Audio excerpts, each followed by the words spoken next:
اللهم صل على سيدنا محمد وأسغر الظالمين بظالمين وأخرجنا من بينهم سالمين وعلى آله وصحبه أجمعين.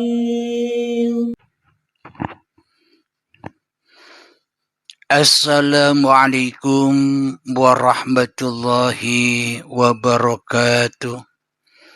Bismillahirrahmanirrahim.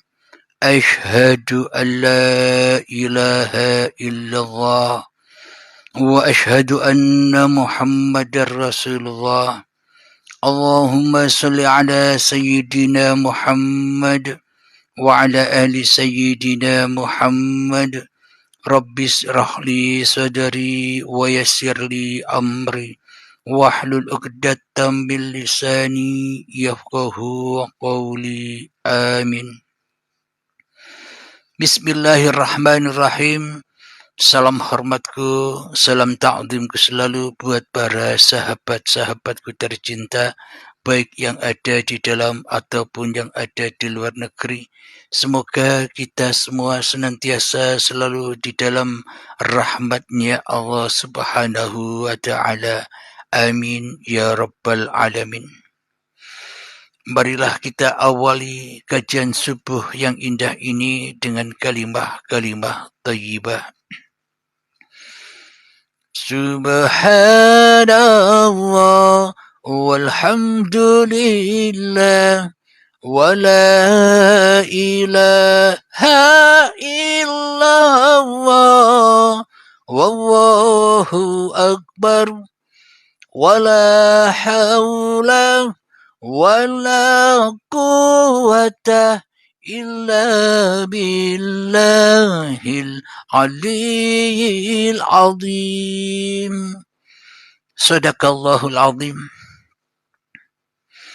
Kali ini kita bawakan dengan tema ternyata Lailatul Qadar yang selama ini didamba-damba oleh setiap muslimin dan muslimat, yang didamba-damba oleh mukminin dan mukminat, ternyata hanyalah simbol-simbol belaka. Dan tak satu pun manusia akan mendapatkan malam Lailatul Qadar bila manusianya masih syirik kepada Tuhannya. Dan tak satu pun manusia yang bisa menemukan malam Lailatul Qadar ketika di dalam hatinya manusia masih wujud sebagai sang pencipta atas segala aktivitas yang dikerjakannya. Dan tak satu pun manusia bisa mendapatkan malam kemuliaan malam Lailatul Qadar ketika manusianya masih jadi Tuhan di dalam hatinya. Manusia masih jadi sang Khalik di dalam dadanya. Kebanyakan orang bertanya kepada saya, loh kok bisa manusia menjadi Tuhan di dalam hatinya? Tak mungkinlah manusia sebagai makhluk ini menjadi Tuhan di dalam hatinya. Bila Anda tidak percaya, mari silakan tengok hati kita sendiri-sendiri. Contoh, sebagai makhluk kita selama ini mengakuinya bahwa diri manusia kita ini adalah makhluk. Tentunya makhluk itu hanyalah makhluk, maknanya tidak bisa berkuasa apa-apa, tidak bisa menciptakan apa-apa, akan tetapi realitanya di dalam hati kita, kitalah sebagai pencipta apa-apa. Kitalah sebagai pencipta siapa-siapa. Seolah-olah apa yang kita lakukan, ibadah, sholat, zikiran, baca Al-Quran, bekerja, duduk, berdiri, makan, minum, mandi, dan sebagainya, seolah-olah semuanya ciptaan diri masing-masing kita selama ini. Begitu juga agama-agama lain. Kristen, Nasrani, Yahudi, Majusi, seolah-olah masing-masing diri manusianya lah yang bisa bersyariat. Berarti manusia yang masih merasa berkuasa untuk syariat-syariat kemanusiaannya, itu artinya bahwa manusia selama ini berkedudukan sebagai sang pencipta, berkedudukan sebagai khalik daripada makhluk. Kenapa? Karena manusianya merasa bisa mencipta apa-apa. Karena manusianya merasa menjadi pencipta siapa-siapa di dalam hatinya. Inilah yang dimaksud, manusia takkan pernah bertemu dengan malam Lailatul Qadar, yakni malam yang termulia daripada kehidupan diri kita sendiri selama ini. Ketika manusianya masih belum kenal Tuhannya. Ketika manusia belum pernah menghadap Tuhannya. Ketika manusianya belum bertemu Tuhannya. Jadi manusia takkan pernah bisa mendapatkan malam Lailatul Qadar sebelum manusia masuk surga. Jadi untuk mendapatkan malam Lailatul Qadar itu manusianya wajib masuk surga dulu, baru bisa mendapatkan malam Lailatul Qadar. Kenapa kok wajib masuk surga dulu? Karena untuk menyaksikan Allah itu adanya hanya di surga. Lah kalau kita tak pernah menghadap Allah, lalu solat-solat yang kita kerjakan, ibadah-ibadah yang kita kerjakan, amal soleh, amal kebaikan yang kita kerjakan, sedekah-sedekah yang kita berikan untuk fakir miskin, untuk anak yatim dan sebagainya selama ini. Lalu dikemanakan semua ibadah, sholat dan yang kita lakukan selama ini?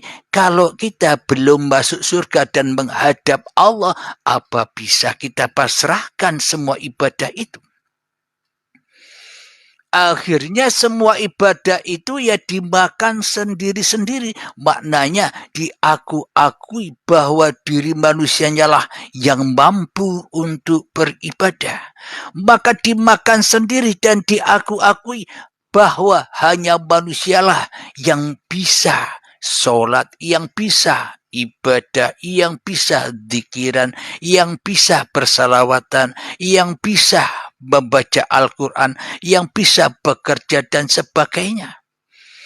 Sehingga apa yang diamalkan selama ini tidak sampai kepada Allah. Kenapa? Karena kita selama ini masih jadi ahli neraka.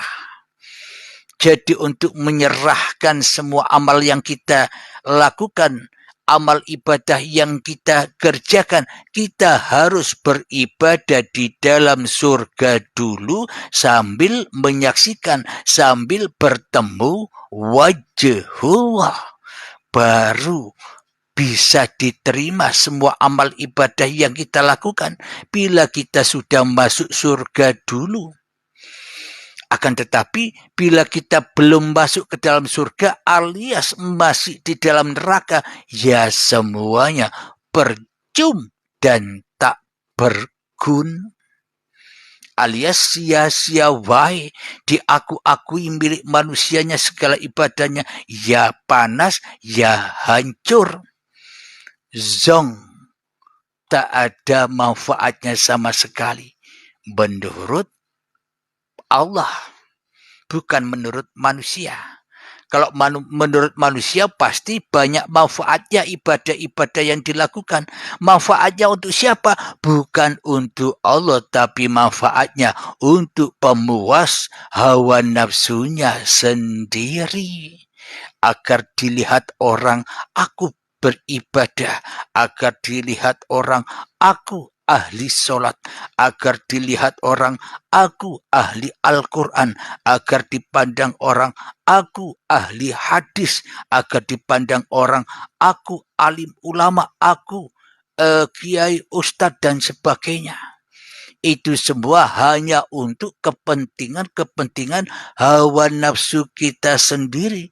Kenapa? Selama ini amal kita tersendat, terbelenggu, terpenjara bersama hawa nafsu. Jadi untuk diterimanya semua amal ibadah itu harus masuk surga dulu, baru ketika masuk surga menghadap Allah diaturkanlah syariat-syariat yang dikerjakan itu supaya lillahi ta'ala. Jadi tempatnya lillahi ta'ala itu bukan di dunia ini. Tempatnya lillahi ta'ala itu ya berada di dalam surganya Allah ketika manusianya sudah menyaksikan Tuhannya, ditandai bahwa manusianya sudah tak wujud lagi, ditandai bahwa manusianya sudah tak hidup lagi, ditandai bahwa manusia sudah tak berkuasa lagi atas dirinya. Itulah ibadah di dalam surga. Imbasnya di dalam hati manusianya sudah tak ada rasa bangga lagi dengan ibadahnya. Sudah tak ada rasa mulia lagi dengan ibadahnya. Kenapa?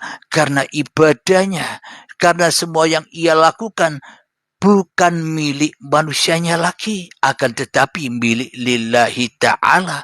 Apa yang kita bangga-banggakan bila kita tak mampu apa-apa?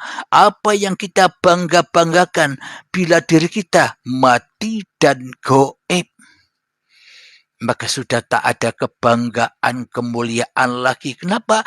Karena manusianya tak mampu untuk melakukan itu semua kecuali bersama Tuhannya. Yang berhak bangga, yang berhak mulia, yang berhak besar, yang berhak suci, ya hanya pencipta manusia dan yang hanya pencipta amal apapun yang manusia kerjakan. Itulah kesucian itu. Alhamdulillahirabbil alamin, kita kembali kepada kajian kita kali ini tentang malam Lailatul Qadar yang banyak diburu oleh seluruh umat manusia, terkhususnya orang-orang yang beragama Islam, memburu malam Lailatul Qadar yang mana kemuliaannya yaitu 1000 bulan. Bila dihitung tahun sekitar 84 tahun. Jadi 84 tahun ditebus hanya sekejap mata. Inilah makna jalan wat siratal mustaqim yang lamanya 80 tahun bisa ditembus hanya sekejap mata bagi hamba-hamba Allah yang dikehendaki Allah yang mendapatkan malam Lailatul Qadar itu. Yakni bila mana manusianya sudah mendapatkan malam Lailatul Qadar, maka semua umurnya itu akan hancur lebur. Apapun yang dilakukan di selama hidupnya, banyaknya dosa berapapun dihancurkan dengan mendapatkan malam Lailatul Qadar. Sehingga suci bersih hati manusianya dari dosa-dosanya selama hidupnya. Bila manusia sudah mendapatkan malam Lailatul Qadar. Jadi hakikat malam Lailatul Qadar itu adalah malam pembaiatan. Yakni hari saat mengikuti bimbingan-bimbingan baiat untuk ditemukan dengan malam Lailatul Qadar, untuk dimasukkan surganya Allah dan menyaksikan Allah. Jadi tujuan mengikuti bimbingan-bimbingan baiat itu supaya manusianya berguru langsung kepada Allah. Jadi para sahabat-sahabat yang baru mengikuti di live ini bisa diulang kaji atau disaksikan kembali di YouTube Uripe Allah. Karena setiap live kami unggah di YouTube agar bisa diulang. Marilah kita buka bersama, ambil Al-Qur'annya, kita buka di dalam surat Al-Qadar sesuai pembahasan kita kali ini, yakni malam Lailatul Qadar itu hanyalah simbol-simbol belaka bagi manusianya. Bila manusianya masih merasa wujud, merasa ada, merasa nyata, merasa berkuasa atas dirinya, maka malam Lailatul Qadar itu hanyalah simbol saja, sia-sia saja. Bagaimana caranya agar Lailatul Qadar itu tidak hanya simbol saja, dan bagaimana caranya agar malam Lailatul Qadar itu nampak nyata dan jelas keberadaannya, tidak simbol-simbol lagi. Syaratnya ya lepaskan beban-bebanmu, hartamu lepaskan, ilmumu lepaskan, amalmu, kepahamanmu lepaskan, bahkan hidup dan badanmu pun juga harus dilepaskan. Maka akan menyaksikan malam Lailatul Qadar ini dengan nyata dan jelas keberadaannya. Alhamdulillahirabbil alamin. Surat Al-Qadar. A'udzu billahi minasyaitonir rajim. Bismillahirrahmanirrahim. Inna anzalnahu fi lailatul qadr. Yang artinya sesungguhnya kami telah menurunkan Al-Quran, tanda kurung Al-Quran, pada malam Qadar. Apa maknanya? Jadi Al-Quran diturunkan yaitu nuzulul Quran tanggal 17 Ramadan. Yang dimaksud nuzulul Quran yang selama ini kita peringati saja, ya tak ada gunanya, percuma dan tak bergun bila hanya diperingati saja. Berarti turunnya Al-Quran itu hoak, hanya simbol bagi setiap diri manusianya. Bila manusianya belum bertemu Tuhannya, hanya hoak, hanya diperingati saja, tidak menemukan sejatinya nuzulul Quran yang ada di dalam dada manusia. Al-Quran sejak dulu sudah diturunkan, manusia hanya memperingati saja, tidak tahu makna apa yang dimaksud turunnya Al-Quran itu. Maknanya nuzulul Quran di bulan suci Ramadan itu ketika manusianya sudah mensucikan diri manusianya di hatinya, maka nyatalah Tuhannya, dan itulah yang disebut nuzulul Quran, dan hukum Al-Quran sudah teraplikasi di dalam dada manusianya. Sehingga apa yang di dalam Al-Quran sudah dipahami dan sudah dilaksanakan isinya. Bukan hanya dibaca-baca saja Al-Quran itu. Bila hanya dibaca-baca saja, bila hanya dihafal-hafal saja, berarti Al-Qurannya hoak, belum turun. Turunnya turun di mana? Ya turunnya di dalam dada setiap manusia. Itulah yang dimaksud nuzulul Quran yang adanya di bulan suci Ramadan ketika manusianya sudah mensucikan dirinya dari dirinya di hatinya, maka akan terrealisasi makna nuzulul Quran itu, karena di dalam hati manusia sudah menjadi Al-Quran qadim, melaksanakan apa yang ada di dalam surat-surat Allah, pesan-pesan Allah lewat Al-Quran itu sendiri.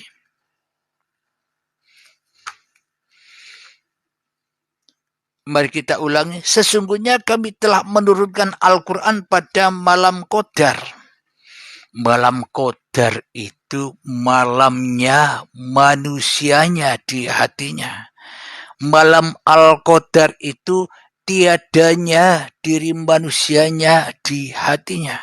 Malam Al-Qadar itu malamnya tiadanya kegoibannya manusianya di dalam hatinya. Maka bila manusianya sudah malam, manusianya sudah gelap, manusianya sudah goib, manusianya sudah mati, manusianya sudah tak bisa berkuasa lagi atas dirinya, itulah yang dimaksud malam Al-Qadar. Ketika malam manusianya di dalam hatinya, maka terang benderanglah kodok dan kodarnya Allah subhanahu wa ta'ala. Maka akan terang benderang cahaya nurullah dan akan gelap gulita cahaya kemanusiaannya. Akan tetapi cahaya kemanusiaan, cahaya hawa nafsu kita selama ini merasa lebih paling wujud daripada wujudnya cahaya Tuhannya di dalam hatinya. Karena itulah manusia takkan pernah mendapatkan malam kemuliaan ini bila masih manusianya merasa lebih mulia daripada Tuhannya. Kita lanjutkan. Wa ma adraka ma lailatul qadar. Yang artinya, dan tahukah kamu apakah malam kemuliaan itu? Tahukah kamu malam kemuliaan itu? Tahu kita selama ini, tahu saya selama ini, ya malam di bulan suci Ramadan. Yang datangnya sekitar bulan yang ganjil 21, malam 21, malam 23, malam 25, malam 27, malam 29. Disitulah malam kemuliaan, malam-malamnya dohir, mulia-mulianya hoak. Ketika manusianya masih diagung-agungkan di dalam hatinya, apapun yang dilakukannya ya hoak. Maknanya percuma dan tak berguna. Kenapa? Manusianya belum menjadi hamba Allah. Akan tetapi manusianya menjadi Tuhan yang menyerupai Allah sebagai pencipta yang ada di dalam dada setiap diri manusia, yang mana manusia ingkar kepada kemakhlukannya, manusianya kepanasan duduk di dalam singgasananya Allah selama ini.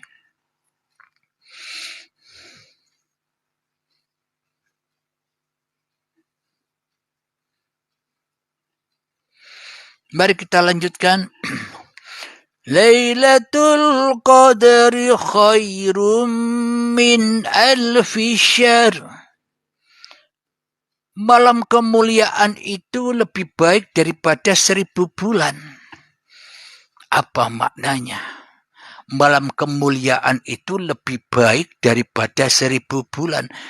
Ketika kita malam hati kita akan nafsu kita, malam diri kita atas kewujudan kita, malam diri kita atas kehidupan kita, malam diri kita atas kekuasaan kita yang ada terang benderangnya wujudullah, yang ada terang benderangnya uripe Allah, yang ada hanyalah terang benderangnya kekuasaan Allah. Meskipun sedetik itu lebih mulia, sedetik lebih mulia daripada usia kita selama ini. Seumpama saya usia 50 tahun. 50 tahun itu hancur lebur kalah dengan hanya sedetik ketika manusianya ketemu dengan malam kemuliaan itu. Ketika malam manusianya goib, manusianya tidak wujud manusianya, maka yang maha mulialah yang wujud. Itulah yang dimaksud malam kemuliaan, yang maha mulialah yang hidup.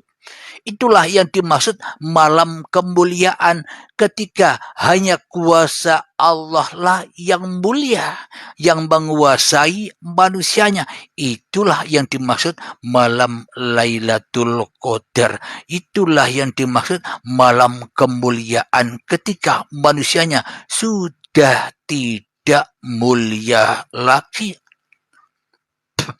Ketika manusianya sudah tidak wujud lagi. Ketika manusianya sudah kembali kepada alam lillahi ta'ala. Itulah yang dimaksud malam kemuliaan itu lebih mulia daripada 1000 bulan. Maknanya ketika kita belajar hakikat makrifat, mengikuti bimbingan-bimbingan baiat, ketika kita sudah sampai di dalam surganya Allah, ketika sudah sampai di dalam menyaksikan Allah meskipun sedetik, itulah Islam yang sebenar-benarnya Islam itu. Maka hancur leburlah, maka percuma dan tak bergunalah usia-usia kita yang selama ini kita jalani di dalam melaksanakan ibadah, sholat tahajud, sholat duha, dan sebagainya yang selama ini kita lakukan. Ternyata ditolak semuanya. Kenapa? Karena belum menemukan malam kemuliaan, belum menemukan malam Lailatul Qadar, belum menemukan kehendak dan kuasanya Allah daripada kehendak dan kuasa manusianya selama ini di hatinya. Mari kita lanjutkan. Tanazzalul malaikatu warruhu fiha biizni rabbihim min kulli amr. Pada malam itu turun para malaikat dan roh, dalam kurung Jibril, dengan izin Tuhannya untuk mengatur semua urusan. Nah, jadi pada saat malam Lailatul Qadar itu tandanya malaikat Jibril turun dengan izin Tuhannya untuk mengatur semua urusan. Maknanya malaikat itu dilambangkan suci. Kenapa? Karena malaikat bersedia sujud tunduk kepada Adam. Malaikat mengakui di dalam hatinya bahwa dirinya gaib. Malaikat mengakui di dalam dirinya bahwa dirinya makhluk. Malaikat mengakui di dalam dirinya bahwa dirinya tak wujud, yang wujud hanya Allah. Itulah bukti malaikat menerima sujud kepada Adam. Maknanya malaikat menyatakan bahwa sesungguhnya malaikat itu tidak ada tanpa uripe Allah. Kalau kita selama ini kan tak pernah bersujud. Kenapa? Karena kita merasa lebih wujud daripada Allah. Kenapa kita tak dikatakan tak pernah bersujud kepada Allah? Karena karena kita merasa lebih nyata, lebih wujud, lebih perkasa, lebih kuasa daripada Allah yang menciptakan semua ini. Jadi lambangnya malaikat Jibril itu ketika sudah malam kemanusiaannya, ketika sudah goib kemanusiaannya, ketika sudah hancur fana kemanusiaannya, ketika sudah tak berkuasa lagi manusianya di dalam hatinya, itulah lambang turunnya Jibril. Lambangnya kesucian. Jadi itulah yang dimaksud Jibril itu. Sudah jangan dicari mukanya lagi. Maknanya ketika manusianya sudah suci dari diri manusianya di dalam hatinya, ya itulah Jibril yang membawa wahyu-wahyu ilahi dan mengatur alam semesta ini dan mengatur manusianya. Maknanya bukan Jibrilnya yang mengatur alam semesta ini, tapi hidup, tapi urip yang ngauripe Jibril itulah yang memelihara dan menjaga alam semesta ini. Yang mengatur segala urusan apapun yang dikerjakan manusia, sehingga di dalam Al-Quran ada ayat, Muhammad bukan kamu yang melempar, ketika kamu melempar hanya akulah yang berkuasa melempar itu. Inilah yang dimaksud Jibril memelihara hamba-hamba kekasih Allah. Maknanya Allah menjadi sang kekasih bagi hamba-hambanya yang sudah kembali kepada Tuhannya. Sehingga apapun yang terrealisasi, aktivitas apapun bagi hambanya sudah menjadi aktivitasnya Allah sendiri, sudah menjadi pagelarannya Allah sendiri, bukan aktivitas dan bukan pagelaran manusianya lagi di dalam hatinya. Kita lanjutkan.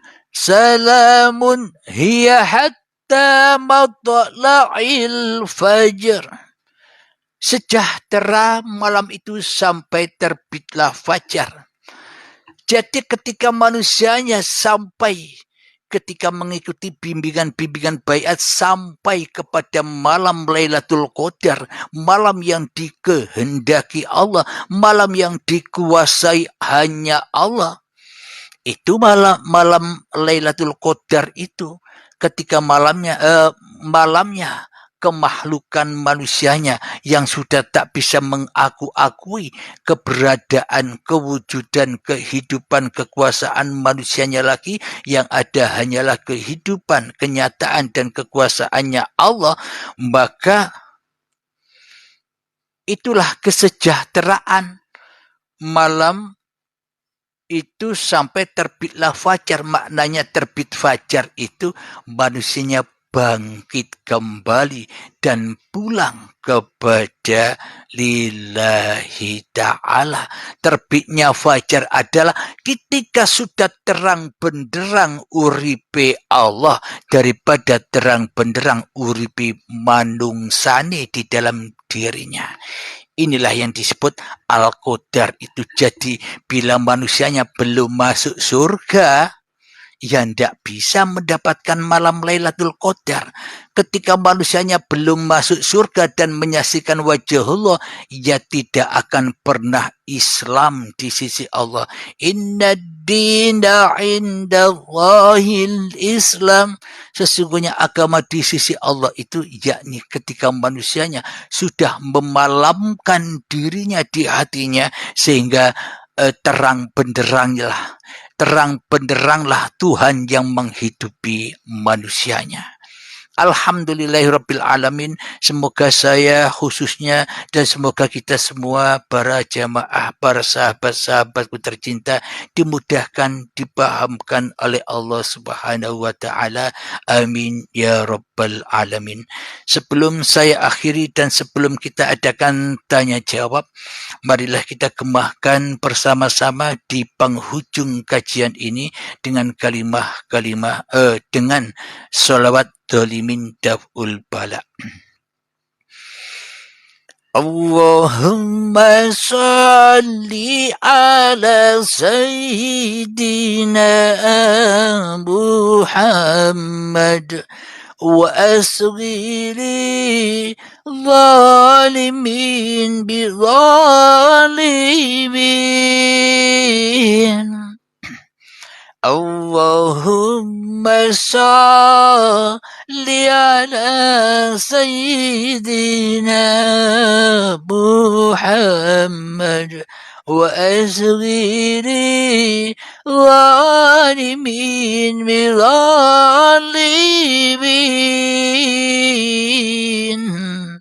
وأخرجنا من بينهم سالمين وعلى آله وصحبه أجمعين. بسم الله الرحمن الرحيم. اللهم يا قاضي الحاجات، اللهم يا مجيب الدعوات، اللهم يا رافع الدرجات، اللهم يا محل المشكلات، اللهم يا شافي الأمراض، اللهم يا كافي المهمات، اللهم يا دافع البليات، اللهم اختم لنا بالإيمان، اللهم اختم لنا بالإسلام. ربنا آتنا في الدنيا حسنة وفي الآخرة حسنة وقنا عذاب النار. وصلى الله على سيدنا محمد وعلى آله وصحبه وسلم والحمد لله رب العالمين. الفاتحة. آخر كلام. السلام عليكم ورحمة الله وبركاته.